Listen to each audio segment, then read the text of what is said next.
Mr. President, High Commissioner, 1 year ago, the people of Sri Lanka voted with one voice to bring about a transformation and usher in a new political culture. Our democratic traditions have been upheld through Start your degree after O-levels. Call IIT on 0766 760 760. timely elections held in free, fair and peaceful manner. A number of measures have been introduced to promote the economic and social well-being of the people, to strengthen reconciliation and ensure social justice. Mr. President, the government has provided comments on the High Commissioner's report, and I wish to address some of the matters raised in it. Our anti-corruption drive has been strengthened with new legislation enabling independent investigations and prosecutions leading to landmark convictions. The government is in the process of repealing the PTA and introducing new counter-terrorism legislation. Amendments are being formulated through consultations to the Online Safety Act. The government continues to strengthen the domestic reconciliation mechanisms by guaranteeing their independence and the necessary financial and human resources allocations. Respecting the right for truth and justice, the government has allocated required resources for excavations at the Chemmani grave site, which are being carried out under judicial supervision. Further consultations are underway with a view to establishing a Truth and Reconciliation Commission. The Cabinet of Ministers approved the proposal to prepare a national policy and action plan on reconciliation and coexistence. The government has issued instructions to law enforcement authorities to guarantee and enabling environment and sufficient space for civil society. People from all parts of the country memorialize their loved ones without any hindrance. In line with the government's vision and commitment for a reconciled Sri Lanka, a Sri Lanka Day is to be celebrated in the first week of December. Views of the general public and the National Human Rights Commission have been called for the establishment of an independent public prosecutor's office.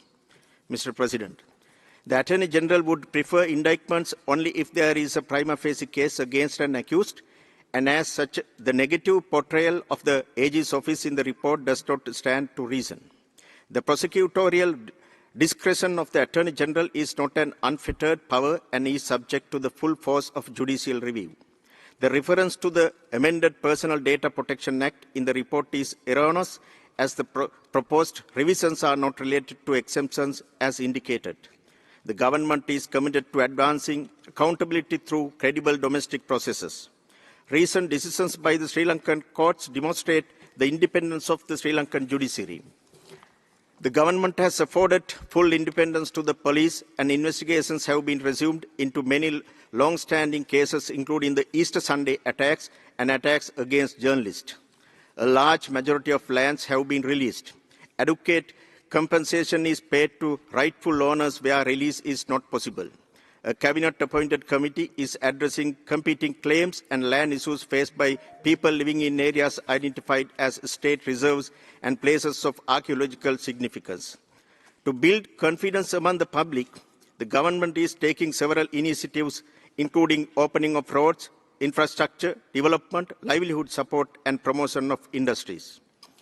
Legislation is being formulated to increase wages in the plantation sector, while over 5,000 houses are to be handed over shortly. A bill introducing a right-centered approach to persons with disabilities is to be presented to the Parliament soon.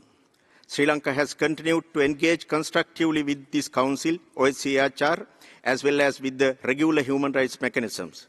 Mr. President, developments within less than a year clearly demonstrate our genuine commitment and determination to protect and promote the rights and well-being of all Sri Lankans through our domestic processes.